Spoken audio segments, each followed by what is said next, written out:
All this detail.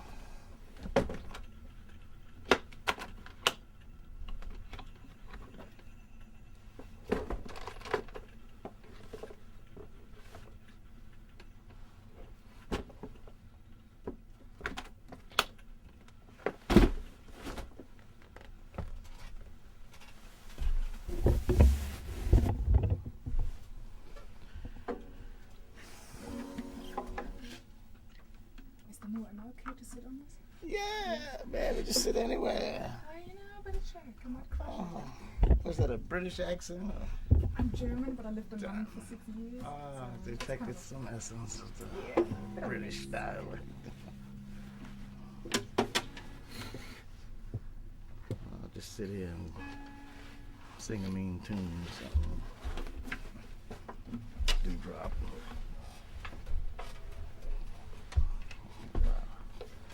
Just make sure you get them shoes in there.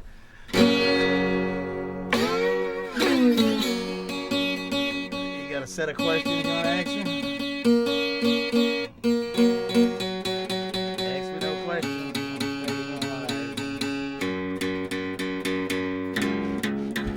Jim Russell did not put Professor Longhair in the trunk of his car. He told that lie.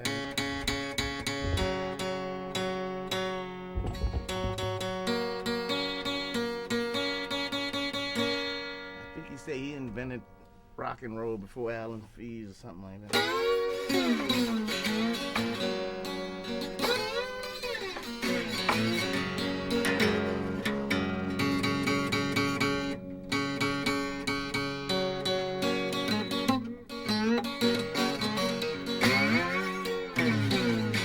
This is before the dewdrop.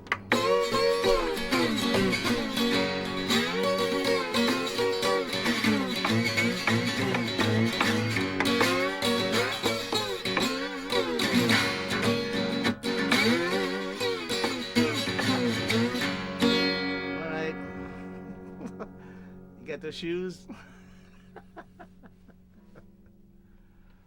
Let's start. Tell us, what's your connection with the Dewdrop Inn? What's my connection with the Dewdrop? A lot.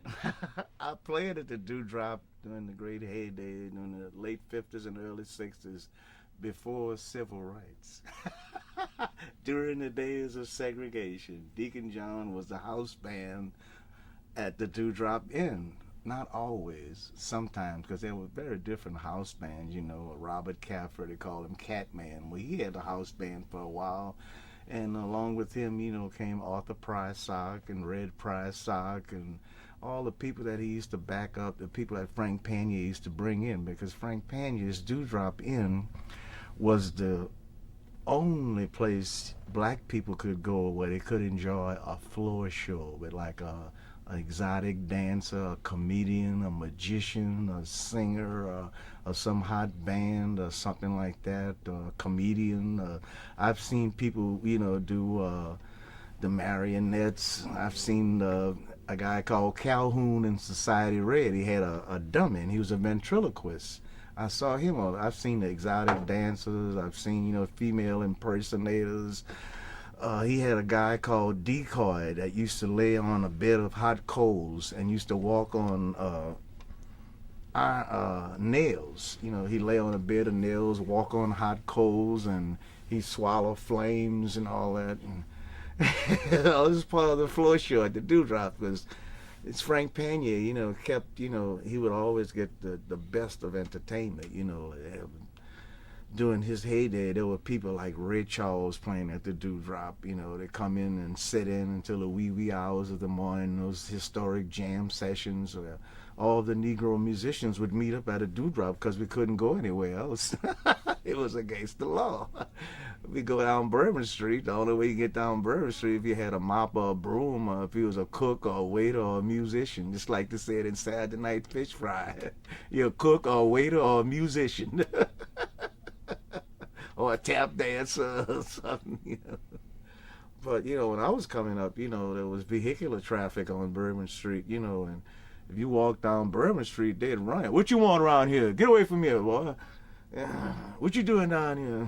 He goes, you know, yeah.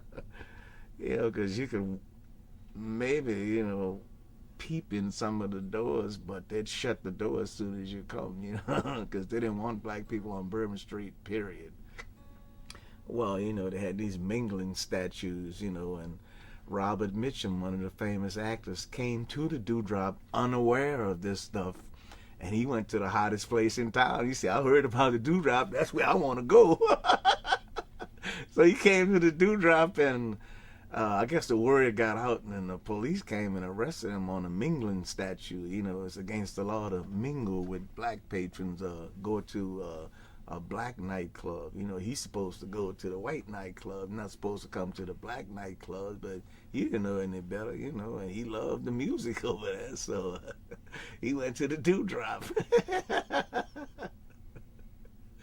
But, there were other famous movie stars who went to the Dewdrop too, besides, but he was the most famous celebrated case because, there's a movie star getting arrested at the Dewdrop for mingling with the black patrons, But I think the charges were dismissed or whatever, but it didn't make headlines, in the newspaper, especially the black newspapers, the Louisiana Weekly. But my connection with the Dewdrop is, it's musical. I played at the Dewdrop, and I backed up a lot of the stars that played at the Dewdrop, like Bobby Blue Bland, Junior Parker, Joe Hinton. Then there was the magicians like Decoy, and there was other musicians like Ching Ching, the organ player. All these names you probably never heard of before, but these were all like characters that hung around the Dewdrop. You had a guy that called Sybil, and he would dress up like a cowboy. He had the bandana, the cowboy hat, and he would tap dance in front of the Dewdrop, and people would give him tips, or he tried to get on the show with Frank, said, look, Frank, can you put me on the show tonight? Frank said, look, I don't think so tonight, man. Look, man, we all booked up, man. Check back with me.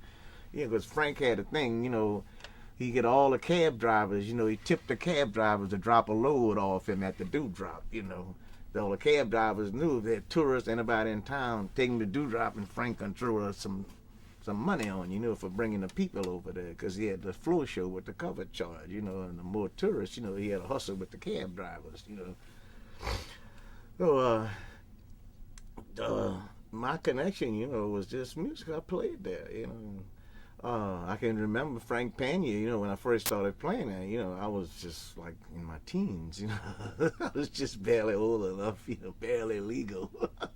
Because, in New Orleans, it's 18, not 21. So I was playing in the clubs before I was 18, but when I arrived at the Dewdrop, of course, I was over 18. I was about 19. Well, I started playing at the Dewdrop, and right away Frank took an interest in me because I had one of the hottest bands in town, and we played, we packed the house. But anyway, he brought me in his office. He said, look, Frank had that House of Lords, he was drinking that scotch. He loved the scotch and milk, and he kind of brought me in his office. He said, look, he said, see you little red nigga, look, he said, you could be a bitch. He said, but first, I got to get some ink on you. And he pulled out a contract. He said, I want you to take this over and look at it and sign this contract, he said, because all you need is to get a little wax out on you now, and get a little hot record, them little girls be following you around, we could get something, make you in the big time. He said, first, I got to get some ink on your ass. And I had never been, exposed to that kind of talk. I was kind of scared, say, okay, Frank, all right, But I never signed the contract because Frank Pena was also Guitar Slim's and Earl King's booking agent, and he was Earl King's personal manager, and he had a friend of his, Jose Hill, who had the Sugar Bowl Lounge in Thibodeau, and they were like promoters. Frank was a promoter as well as Jose Hill, and they would like book acts, tour in the South. They'd play the Dewdrop, and then the next night Jose Hill would book them, and they had clubs all in the area that they could organize a tour. Like the Chitlin Circus, what they called it, all the black clubs, and the hot artists would come into town on the road. Well, Frank would book him here, and then he'd call up Jose, and Jose had some spots, and they also had a booking agent called Percy Stovall who bought talent, and he had a place called the Hurricane around the same time as the Dewdrop, and he had entertainers playing there as well, But Frank Panier's Dewdrop was the premier, of all the nice places, that colored people could go to.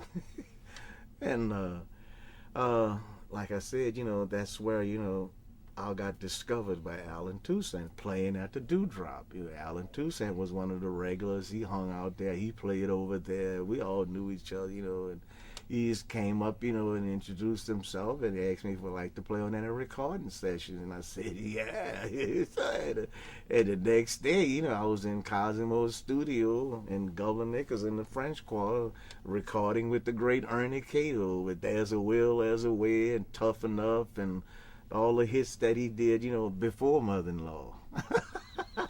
And I was just fortunate to have that Dewdrop connection with Allen Toussaint that got me into the recording scene where I recorded scores and scores of hit records with Allen Toussaint, like Mother-in-Law, all Ernie K-Doe's great hits, Tainted the Truth, Certain Girl. Then I got all the stuff that he did on the Minute label, like all the Irma Thomas' stuff, Aaron Neville's stuff, Chris Kenner's stuff, The Showman, and all the minor artists like Curly Moore, Calvin Spears, and there was just a lot of people that Allen did, that never made hit or never got hits, but I played on a lot of those too, and also did sessions with Huey Smith, Eddie Bow when he was working for 7B, and I did sessions with him with the Pitter Pats, the Hueys, and Huey himself, and we had, like Chris Kenner did some things with Huey after he worked for Allen, he did some things after Allen with Huey Smith and Eddie Bow. And I played on some of those. I also was active with NOLA, NOLA Records, that did Barefoot and It Ain't My Fault by Smokey Johnson. I played on all that stuff. Prince, La La, Barbara George, So I was real active as a session musician, but curiously enough, I didn't get recorded myself as an artist. I just can't figure that one out. But I did manage to get recorded on a small label called Rip Records, R.I.P. And the company was owned by Rip Roberts. His real name was Rip Hole Roberts, R.I.P.O.L.L. Everybody just called him Rip. Hey, Rip, what's happening? And Rip had a gambling house on Dewey Street where he lived at. He had a gambling house upstairs. They always had card games going on, and people would come there to play the numbers, play the dice games, card games, and his connection, he was the only guy in town that could book Ray Charles. So Rip Robert had like the exclusive on Ray Charles. So whenever Ray Charles come into town, he'd come over to Rip's house and have dinner with him, But all those big concerts when Ray Charles came down here, Rip Roberts was the guy who had the exclusive on him. And I played a lot of the opening act gigs, for Ray Charles when he come down, the musicians union required the promoters to hire a local band whenever they had an out-of-town attraction. So they would they'd usually pick one of the hot local bands because they would draw some people too. At the time I had a hot band, and I was called upon many times to be the opening act for a lot of the big rock and roll, rhythm and blues concerts, like with Jerry Butler and Impressions, Jackie Wilson, James Brown, Etta James, there's bunches of people. I was like the opening act for the big concerts, And in addition to that, I was playing the club scene also, especially, the Dewdrop, the Pimlico, and there was a bunch of scores of clubs, during the days of segregation.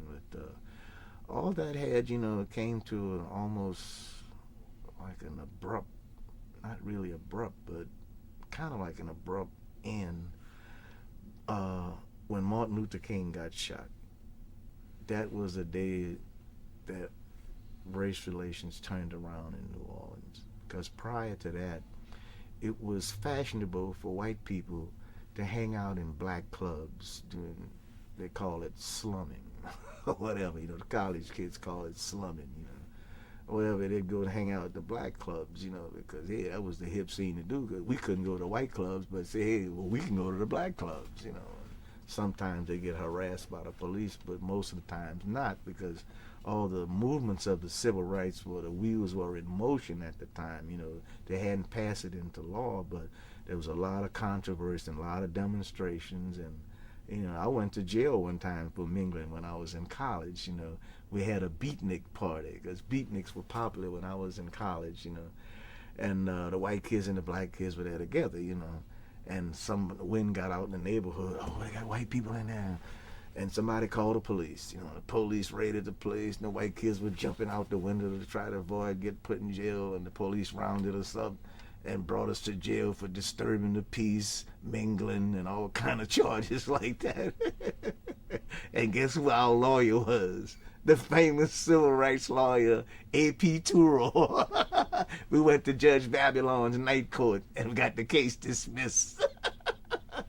But, that was the climate back there, the racial climate back there. Especially the closer it came to passing civil rights legislations, the more feverish the pitch became, when I was going to LSUNO and they first integrated it in the late 50s, well, people be waiting for you to get off the bus so they could throw rocks at you and spit on you, and they had chants going 2, 4, 6, 8. We don't wanna integrate. 2, 4, 6, 8. We don't wanna integrate. Nigga go home. Nigga go home. Stuff like that, and they throw stuff at you getting off the bus.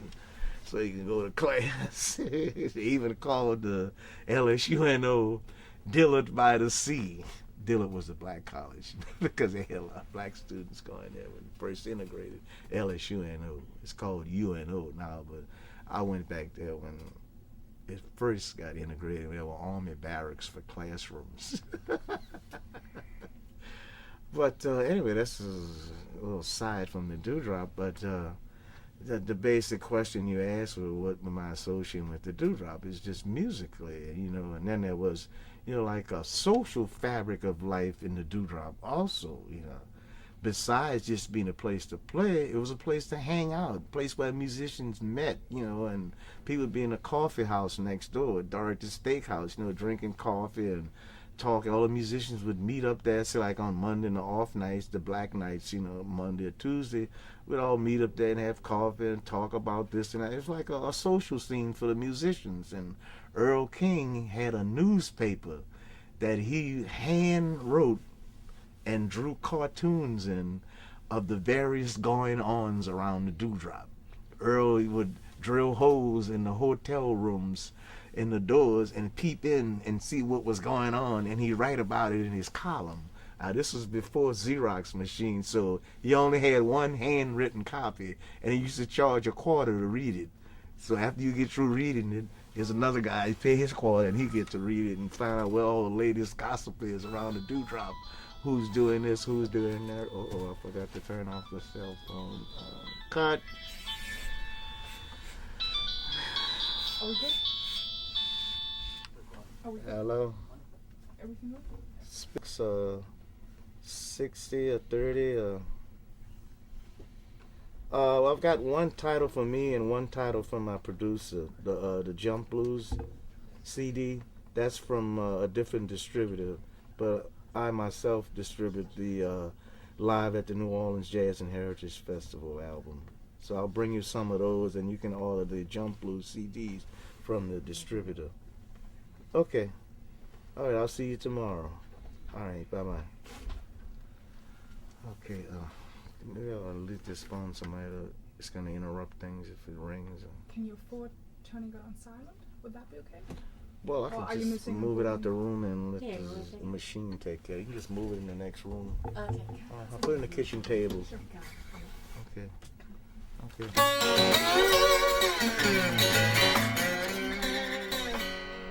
I'll see. Well, that was just one question. It took a half hour to answer one question. You basically tell me about 20. You answer 20 questions already. I'm sorry. I was just getting ahead of myself. I didn't know what you were going to ask me. I just started talking. Don't start me to talking. I'll tell everything I know. No, it's beautiful to hear all that. So it's quite the opposite. I'm sorry. Okay, y'all want to start again? Yeah, we're just waiting for the sound to... Oh, the guy's upstairs painting and he's sanding and... Yeah. Yeah,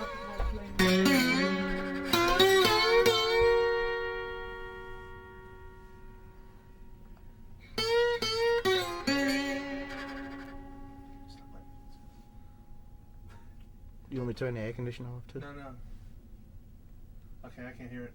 Because they just stopped doing it. Oh, Yeah, he stopped. Yeah, he just stopped. So- Yeah. Asked Orleans to talk. Cool. Okay, All right. we're ready. Now you've told us so much. What era are you referring to? Tell us when you were at the Dewdrop for the very first time. Well, I was in the Dewdrop during the late 50s and early 60s. That was the scene in the Dewdrop for me because, you know, I wasn't old enough to get the Dewdrop before that, but it was during the late 50s and early 60s and when I played at the Dewdrop. Because after civil rights, the Dewdrop took a heavy blow and contributed to its demise. You know, a lot of black businesses took a heavy blow during civil rights because prior to civil rights legislation, they were the only places you could go to. But now, since civil rights has opened up, we have a whole plethora of new businesses that we can patronize now, you know, that we have never had the opportunity before. Like, we couldn't go to the Fairmont and the Blue Room, and we couldn't go to the restaurants and all kinds of things we couldn't go to. So everybody was just busy testing out their new freedoms. And they said, well, we're not going to Duke Chase to eat, which is the Creole restaurant. They said, we're going to go to one of the fancy Commander's Palace or one of the fancy restaurants that we never could go to, you know, and as a result, the black businesses suffered, and it eventually led to the demise of the Dewdrop because, you know, when integration came along, everybody wanted to test out their new freedoms, and all of a sudden the Dewdrop took a back seat to entertainment because we could go to the Blue Room, we could go to this place and that place that we never could before, you know. And it's just like the writing was on the wall, you know, for most of the black businesses. They just perished during the civil rights movement because they couldn't sustain the increased competition from the established white businesses.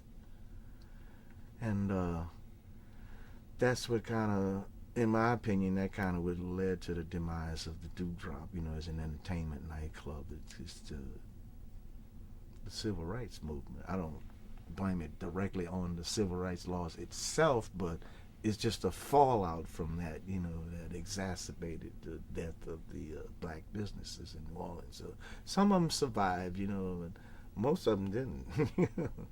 And like, for example, like Claiborne Avenue. If you go down Claiborne Avenue during the late 50s, there were just scores of black businesses all along the whole route.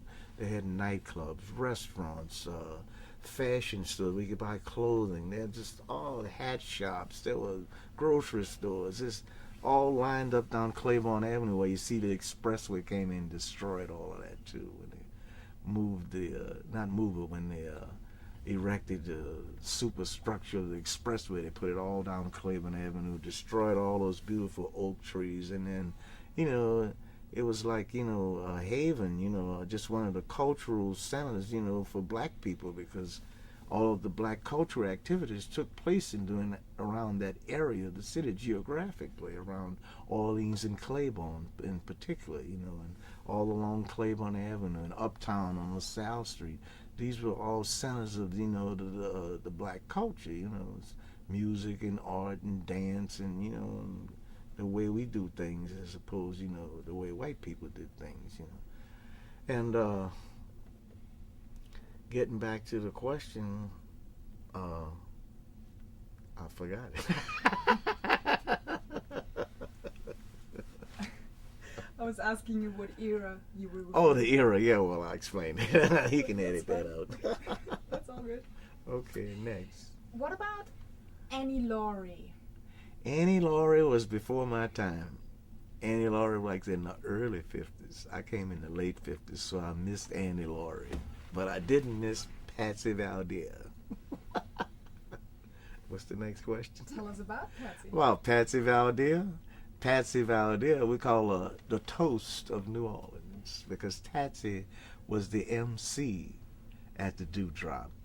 And Patsy was a female impersonator, you know, because everybody knows, but Patsy would have her annual gay ball every Halloween night at the Dewdrop.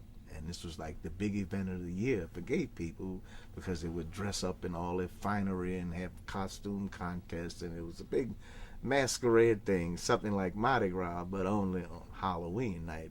Trick or treat.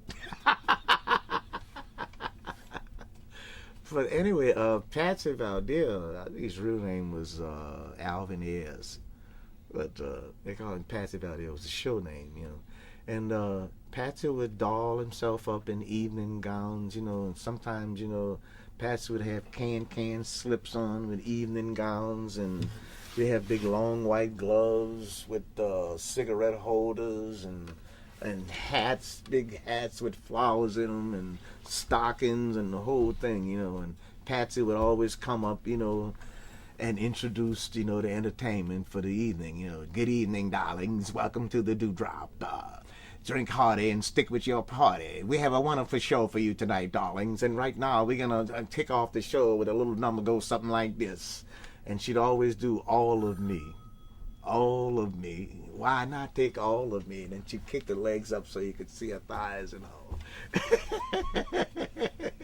And at the end of the song, she said, you took the best. And she'd lift up the dress and say, now come on and get the rest. And everybody would just hit the floor. Say, why not take all of me? Da, da, da, da, da, da, da. And by that time, everybody was rolling on the floor, you know, with Patsy, with the big cigarette holders. Les darlings, welcome to the Dewdrop.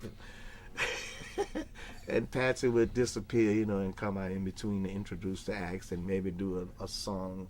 Himself would sing a song, you know, and then he would introduce the next act, like the exotic dancer, or a comedian, or a magician, or ventriloquist, whatever it was. Patsy was the host, the toast. Yeah, somebody would say, look like that toast got burnt.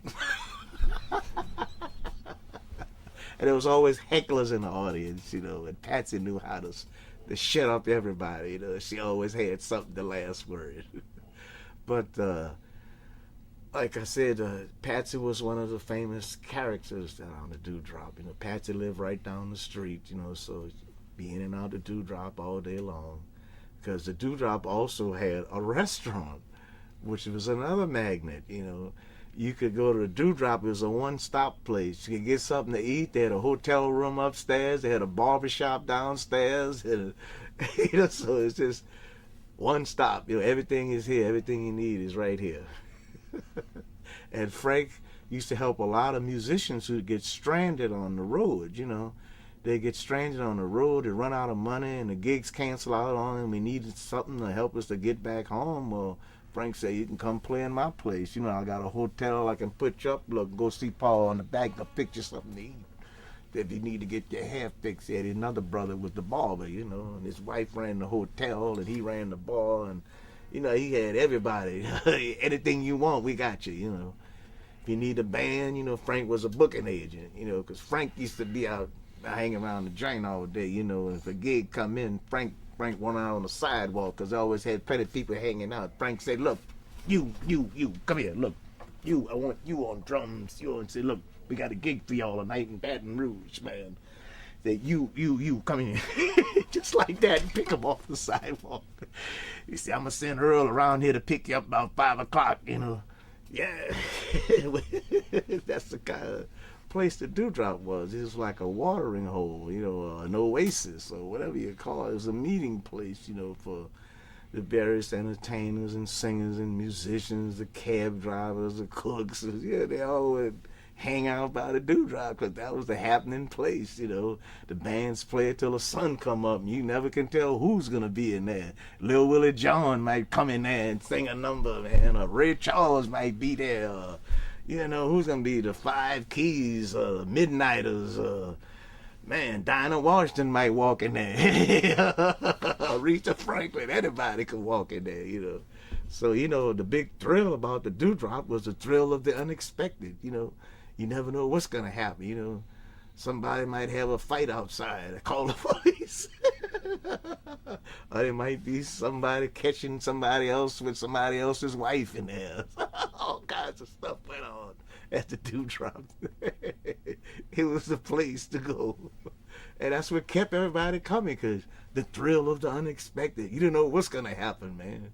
You go there and see a show, and somebody else will come on there. You never know. Wow, man, I went to the Dewdrop last night, man. They had a girl like a, oh man, she was an exotic dancer, and she could make one cheek move up and down independently of the other one. She had one breast moving up and the other one going down, man. And they had a lady come out and dance with the snakes, the snake lady, you know, with boa constrictors. Man, there was just always something going on at the Dewdrop, man. And then there was all the stuff behind the scenes was going on with Frank Panier. Because Frank was a character himself. A whole lot of stories about Frank over there at the hotel. They got one in particular about Earl King told me about a guy that was a seaman that was staying at the Dewdrop, and he'd come in, you know, and he'd stay for a couple of months, and he'd go out and he'd leave, you know, about 3, 4, sometimes 6 months, and he paid his rent up in advance, those 6 months in advance. And then, you know, the Spaniards started noticing, what are these, all the cats are starting missing around here. He said, every time you see they got a cat missing. And they come, and Frank said, look, I don't care what nothing about them cats. His rent paid up for 6 months. Leave him stay here.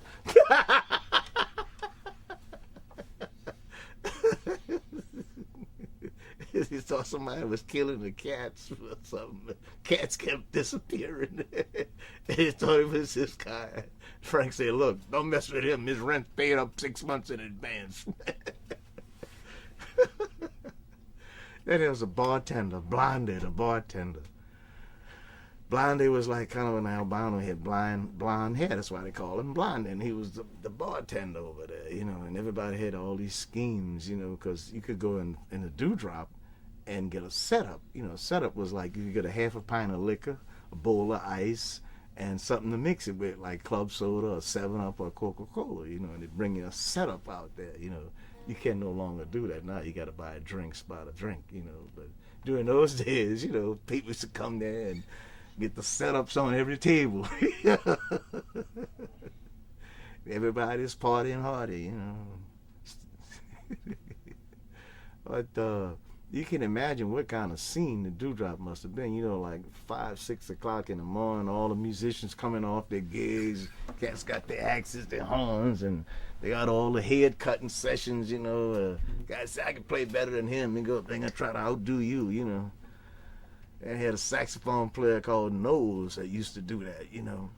Ooh, he ain't playing nothing. Let me get up there. You know, he would just bust up there with his horn and start blowing. It's like that, man. Take it out the way. Get out the way. But, there's so many stories about the Dewdrop, man. Like when Dave Bartholomew got an argument with Frank. Said, look, Frank, I'm coming back here tomorrow. I'm going to buy this place and turn it into a car wash. Frank run him out there, man. You ain't getting this place, man. But Dave used to do that, you know, just to mess with Frank, you know. Because he and Frank were dear friends, you know, Dave Bartholomew, because they lived in the same neighborhood. And Dave was real active in the music business then. He played the Dewdrop too, you know. Just about all of us did, you know, because we couldn't get too much employment in the white clubs because of the segregation laws, you know. We couldn't have white musicians play with us either. And there's certain places that we couldn't play in, period, you know. Like it was a hall I used to rent out for proms, you know, when I was playing proms, you know. And the little girl would call him up into tears. She said, we want to have you so bad play for our prom, but this man won't let any black bands play at the place we rented. So,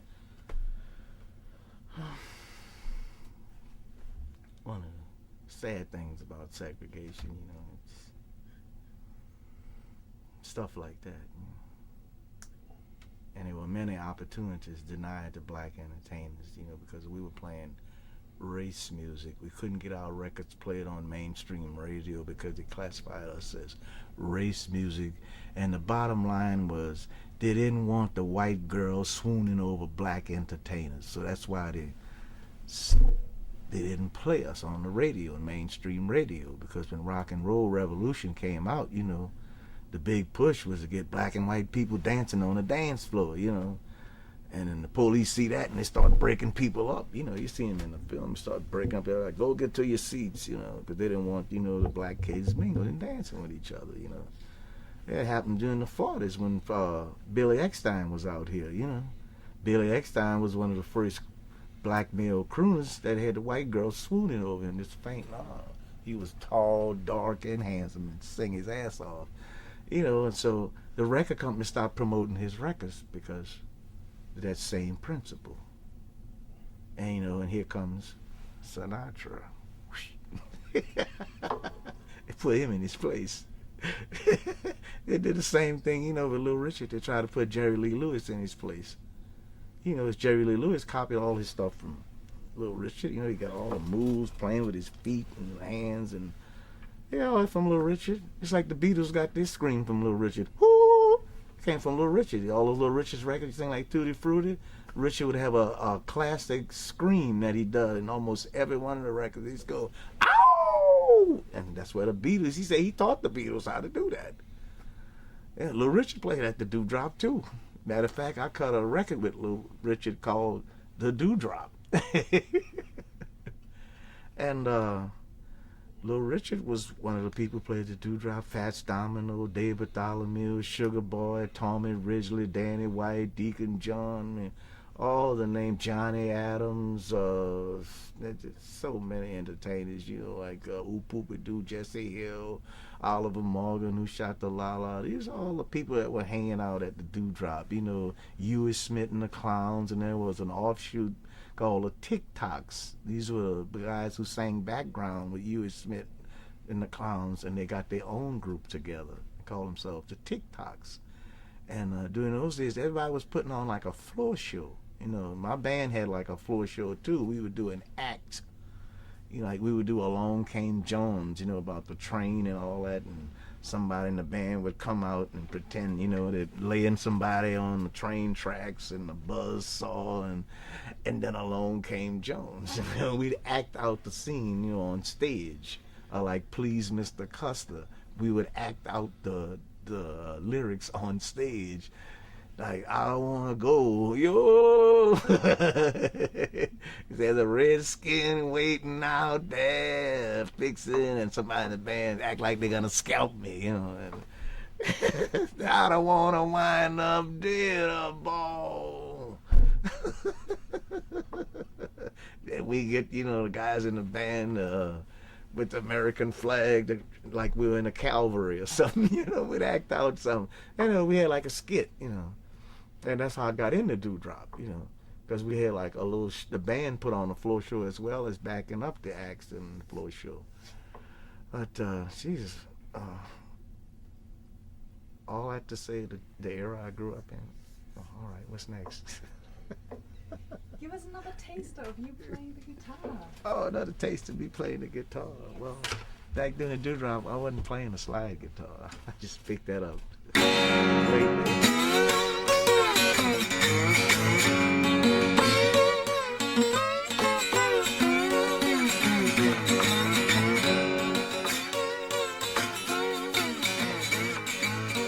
I'm going to Louisiana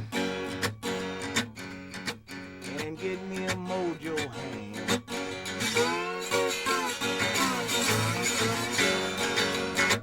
I'm going to Louisiana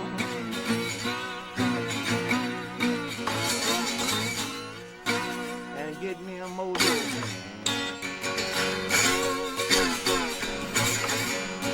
I just want to fix that woman's soul. She can't have no other man. Go down with my babe last night. Rock with my pillow. Go down with my babe last night. Rock with my pillow.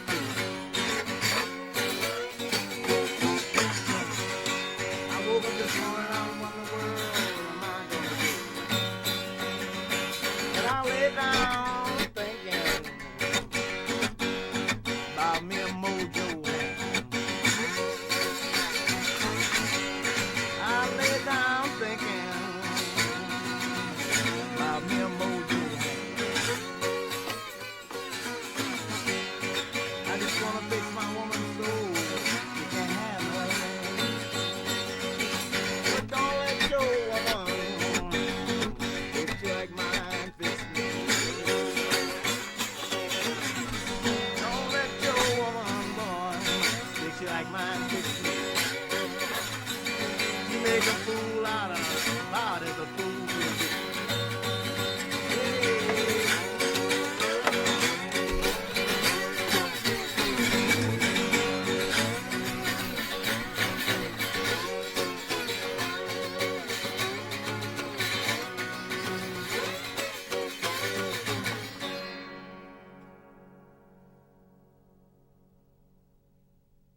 was going to do that.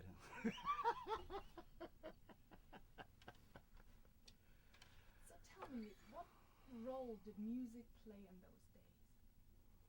In those days, music played a large part, of the culture, especially in New Orleans. And music was a part of your everyday life, and it was things like the Mardi Gras Indians with the chants and the howls, and you had the Mardi Gras parades, you had St. Joseph Night, you had St. Patrick's Day, like Halloween. Looks like anything is an excuse to throw a party in New Orleans. If they meet you at the airport, they got a band, and a brass band.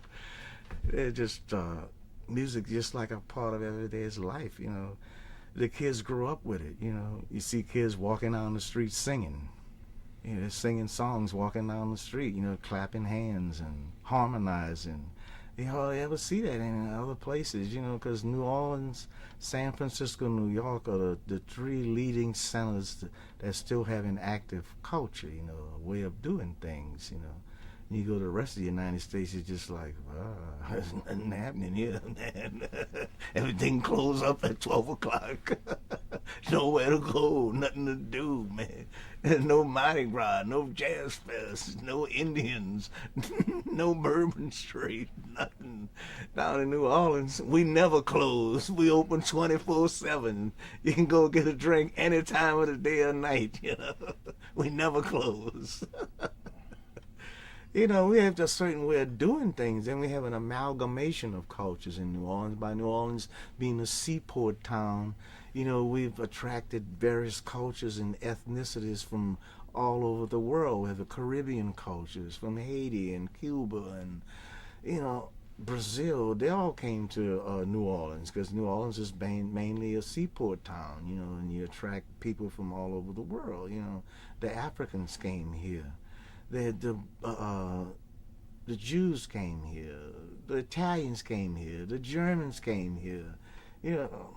Everybody came, because New Orleans was a town, it was the Queen City of the South. It was a big explosion in industry down here, especially the cotton and the sugar cane, and those were big industries in the South, because the South had a thriving economy at once, even better than the North before the Civil War. And why they called it Dixie, because Dixie came from the French word D-I-X, and it means 10. It's like a $10 bill. So they call it, go down there and get those Dixie. Go down in Dixie. Because that's where they had, the strong currency in the South because of the agricultural businesses. But in the North was famous for industrial enterprise, like factories and all, while the South was more agriculture. But I just got off on a side on that, but getting back to the... Let's talk a bit about more people about that time. What about Red Tyler? Red Tyler? Yes, I knew Red Tyler personally. Red Tyler was one of the session musicians, that I played on many sessions with. He was on just about everything that Allen did, playing baritone or tenor saxophone. And he was with Paulo Records, the one that did Tell It Like It Is for Aaron Neville. Red Tyler was one of the partners in Paulo Records. And I recorded with Paulo Records. That was Tell It Like It Is. The big record for Ernie Neville was on Paulo, a local record company that Red Tyler was a part of. Red Tyler was also a liquor salesman in the daytime, But prior to that, he was a traveling musician. Red Tyler was the music director for Jimmy Clanton. He went on the road with Jimmy Clanton when Jimmy Clanton had his first big hit record, Just a Dream, and the ones My Love Is Strong. Well, Red Tyler was his music director. He also traveled on the road with Little Richard as a saxophone player. He traveled with Fats Domino. Red Tyler's been, then he was part of AFO Records also. The ones that did Barbara George's I Know and all that. Red Tyler was a part of that also. And so he was like one of the main session players, on saxophone. And he also had a record company of his own. Incidentally, he wrote one of Sam Cooke's first songs. Sam Cooke's first record, not first record, but his big hit record, You Send Me, was recorded in New Orleans. Harold Baptiste did the arrangements, and Red Tyler played on. Red Tyler wrote one of the songs. It was on the flip side of Sam Cooke's big hit, You Send Me, during that session, you know. I'm trying to think of the name of the song, but I can't think of the name of it right now. But Red Tyler and our friendship goes way back to the late 50s and 60s, because he was one of the guys that active musicians hung around the dewdrop, and he was primarily a jazz musician, because he loved to play jazz, and that was his choice of music to play. But he would take a recording session and play any kind of music that you wanted him to. You know, he's real versatile, you know, playing any kind of music, and so he wouldn't limit himself just to jazz, you know. But when it came down to performing on gigs and clubs, you know, that was his preference, you know, was to play jazz. And he had a jazz combo, Red Tyler's jazz combo, and he usually had a female vocalist with him, like Tammy Lynn, or Babyface, or Angel Face, or some of the characters, because Red Tyler's history goes way back too. He's dead now, but he has a very unique place in New Orleans musical history as an arranger also for sessions, as well as a songwriter and a producer, and one of the world-class musicians. And Red Tyler and I played on many sessions, and a lot of people thought I was related to him because we kind of look alike. We was the High Yellow Cats. You know, we come in all different shades. All shades, all hues, all blues. But Red Tyler, I sang at his funeral also. Because one of all the things I do nowadays, I sing for a lot of the musicians' funerals. You know, I've sang for Lee Dorsey's funeral, Bobby Marchand, Johnny Adams, Earl King, Ernie K-Doe, and our fallen heroes go down, you know. I'll come out and, not just me, but entertainers, you know, that knew the deceased would come out and sing songs for him at the wake or at the funeral service, you know. And that's been a huge part of my life lately, because I guess all of my friends are dying now.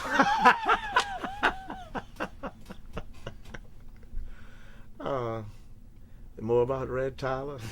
That's lovely. Talking about people, you already mentioned it briefly earlier. What about Jim Russell? Jim Russell's not from New Orleans, you know. He's from the East Coast, and he's a transplant. He's been down here a larger part of his life, you know, but he came down here on the heels of the rock and roll revolution, you know, in the 50s. And he became like a promoter for dances and events and concerts and all. And he did some of that, and he also was active as a disc jockey on some radio stations, and also he opened up the record shop, you know, and he started dealing in phonograph records, and he has one of the largest collections of vinyl in the city right now, because every time a record came out, Jim Russell would go get a bunch of copies and just put them on the side in mint condition and just leave them there 20, 30 years, you know. He come 30 years later, he pull out a mint copy of Professor Longhair's first recording of Mardi Gras Mambo.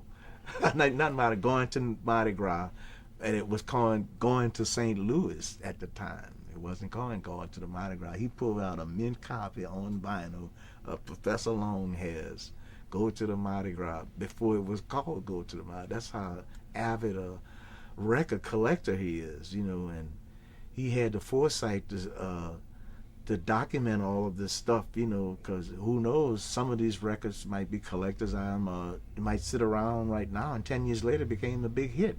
It got re-released, anything. But anyway, he sat on a lot of stuff, you know, and even to this day, he's got one of the largest collections of vinyl, especially on New Orleans artists, because one of the big enigmas in Jim Russell's life was, how come New Orleans can't get in the limelight like the other major cities for music, like Detroit and California? Say, what's happened with New Orleans? Why can't we get, you know, New Orleans, you know, in the mainstream of music instead of being like some kind of a cult following or whatever, you know? And he devoted a lot of his time, to helping New Orleans artists, especially in the recording field. He's helped me too. He used to book me to play dances, for sock hops, teenagers and all, when I was coming up playing music. And a lot of the other artists, like Irma Thomas and Oliver Morgan, Benny Spillman, and the kid, he helped their careers by promoting them through giving dances and promoting their records on the radio and selling them at his record shop. So, in a sense, Jim Russell has played a very integral part in promoting New Orleans music. But just by, his record shop and his activities as a promoter and an entrepreneur of sorts, But, he's also a raconteur.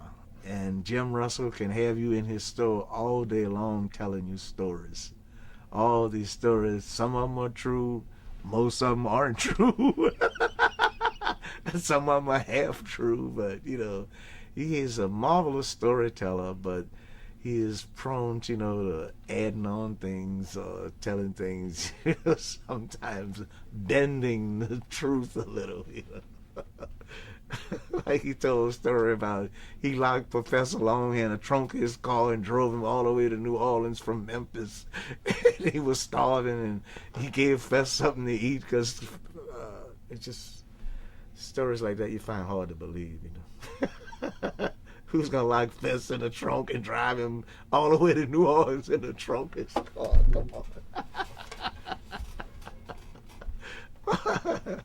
He even said that he coined the phrase rock and roll before Alan Freed. And he claims that a lot of his ideas were stolen or plagiarized. But he still has his big dream to throw a big concert in New Orleans and get Fats Domino on the headline with all the greats and have it at the Superdome and film it. And he's had grandiose ideas like that. And he still has them, it's just like they said, those are the days, my friend, just a line from the song,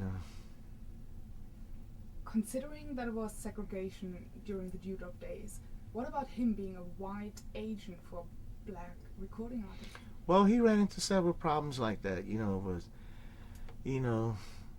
being, representing black artists, people question his values in the South. What are you doing representing all these niggas, And he was only trying to help him because he loved the music. He loved rhythm and blues music, and he was trying to really set the record straight because he hated the idea, that Elvis was covering all these records made famous by the black artists, and people didn't even know that, and he wanted to set the record straight for who had the original version of these songs.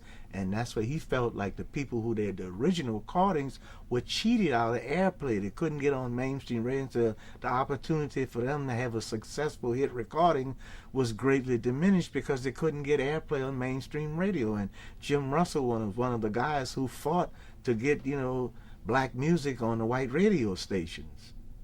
And for that, I give him a lot of credit, for helping New Orleans artists, especially the rhythm and blues artists. He just took a liking to all the black rhythm and blues artists like Tommy Ridgely, Ernie K-Doe, Earl King, Johnny Adams, Jim Russell was the guy that was trying to help promote their records and get them played on the radio and helping them out by promoting them, hiring them to play dances and various events around the city, and concerts and all. But I would say, that he has earned his place in New Orleans music history, even though he's not from New Orleans, because he's done so much to help the New Orleans music scene, and in particular, the rhythm and blues artists from New Orleans, and not just the black ones, the white ones too, like Frankie Ford, and, there's a bunch of white artists, that sing rhythm and blues too, like Dr. John.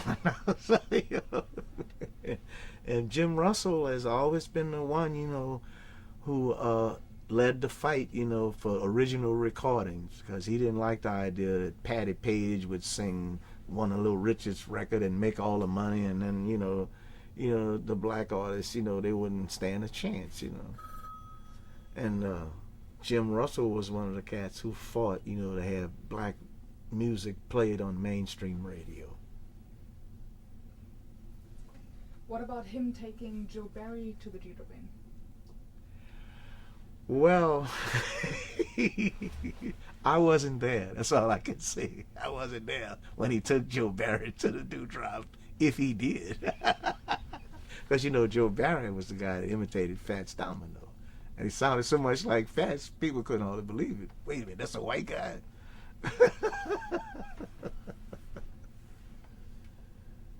Can you describe the judo ring from its interior? What did it look like? From the inside, we had like a stage that was like a semicircle, you know, and the back of the circle was backstage. It was like a round stage, but half of it was like the front and half was the back, and they had curtains, you know, and Frank always kept a Hammond, a B3 organ on stage, you know, to accompany the artist. And later on, when the size of the bands, you know, started diminishing from, you know, 7-8-piece bands to 3 and 4-piece combos, well, the B3 organ became like a necessity, you know, because you could hire an organ player who could play the bass and the melody and the chord changes all at once, and all we need is a drummer now, or somebody, a hot tenor man, like Frank said, you need your hot tenor man, you know, play saxophone, and, you know, and the stage was kind of tiny though. It wasn't that big of a stage, you know. If you got 7 or 8 musicians on there, it was kind of cramped, you know. But the seating was all cabaret style with white tablecloths, red and white checkerboard tablecloths, you know. And that usually was in the kitchen where you had the checkerboard tablecloths on the tables in the kitchen, and you had the white tablecloths in the dance in the club part of the club, you know, where the dancing and the floor shows were held. And there were tile floors, you know. He had ceramic tile floors, and he had this Art Deco lighting in there, because, you know, the Dewdrop was built back in the 40s, you know, when they had the Dewdrop down the street with the Robin Hood, the Hi-Hat, all the famous, the Hurricane, all the famous black nightclubs. But there was the San Jacinto Dance Hall, and the Blue Eagle was a dance hall uptown, you know, where they gave dances. Frank would give dances for major artists that were too big to play the Dewdrop. They'd draw too much of a crowd. You couldn't get them all in Dewdrop, so he could play them at a dance hall, like the Longshoremen's Hall or the Blue Eagle, or some facility that was large enough to accommodate the size of the crowd that the artists would draw. Like Sam Cooke, you know, Sam Cooke was first starting his career. I played with Sam Cooke, you know, at the San Jacinto Hall. You know, I was like opening up. Sam Cooke came because he had a New Orleans drummer, Idris Muhammad, was playing with him at the time. And he wouldn't travel nowhere, you know, without his rhythm section. So Sam Cooke had June Gardner on drums too. June Gardner played with Sam until he died. And I remember, you know, last time I saw Sam Cooke was at Mason's restaurant, you know, on Claiborne Avenue, drinking a cup of coffee. And a few days later, he was dead. You know, he had just done a concert at the Municipal Auditorium with Sam Cooke, Lou Rawls, and Jackie Wilson. You talking about a concert?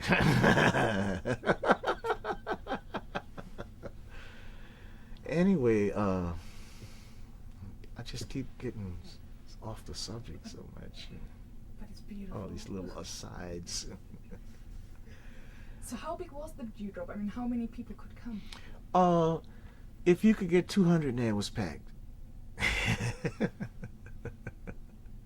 But, you know, that besides the cabaret seating at the tables, there was standing room too, by the bar and by the door and the entrance, you know, and there was a little small dance floor where you could dance, you know, in front of the stage. And sometimes they would limit that, you know, because they had to put tables there to accommodate the crowd sometimes, so they'd limit the dance floor space. And they had to move the dance floor a little bit closer to where the bar was or something, you know. And you could sit in front of the stage or wherever, and then you would go a few feet further, and there was a separate door for the entrance to the restaurant where Frank's brother Paul would cook, you know. And after you got off the gig, you go get breakfast at Paul's, you know, because breakfast was 35 cents. You could get bacon, eggs, grits, biscuits, 35 cents. Or you could get red beans and rice for 35 cents. You know, with neck bones or pork chops, whatever. Some people would get pork chop and grits for breakfast, you know, but that thing was so cheap, 35 cents for breakfast, There's no way you could beat that nowadays. You could get a set up, a half a pint of liquor and stuff like for $5. You can't even buy half a pint of liquor for $5 now. But then there was Polaroid cameras came out in vogue during the early 60s. And so there became hordes of photographers hanging around the dewdrop wanting to take people's pictures for a couple of dollars. You and your girlfriend take your picture, for $2 right there on the spot. Boom. This was something new because the Polaroid camera had just been invented. So it was a big thing to go out and have your picture taken, while you were out on the town, with your girlfriend or your wife, whatever. And you could get your picture back, like in seconds. Pow, wow. And, so we had some more characters hanging around, the photographers, the cab drivers, the musicians, the waiters, the cooks. And of course, there was the female impersonators and the gay and lesbian crowd, that hung around the dewdrop also. Because they had a lot of gay and lesbian activity going on inside the dewdrop, too. Well, some of the performers, in the entertainment business, there's a lot of gay and lesbian performers, so it's nothing new to the entertainment world, but back then, we had complete demographics, we had gay and lesbian, straight people, had the doctors and the lawyers, because the dewdrop was a classy place, when it first opened up. You had to go there with a suit and tie on. Frank wouldn't let you in there with no blue jeans and all that stuff like they do now. You had to get dressed up and go to the dewdrop. It was a classy joint, You had a floor show and people ordered champagne and stuff, And you never could tell what famous celebrity would be coming in. That's what kept everybody in the dewdrop, because you're looking at the door to see who's going to come in. Oh, it's Deacon John.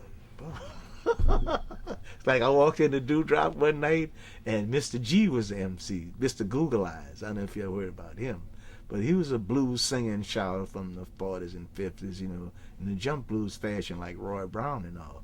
But anyway, he was like an MC at the dewdrop at one time. And I walked in the door and he said, "Wait a minute, hold it. Where he stopped the band? Say, Deacon Jones. He said, Deacon Jones was rocking. He didn't need no chair. He was down on his knees. I know he wasn't saying a prayer." And everybody fell out on the whole place. Oh. He was famous for all these risque lines in his songs, We're running low on tape. That's amazing. Uh-huh. We're just changing tapes. Yeah, I mean,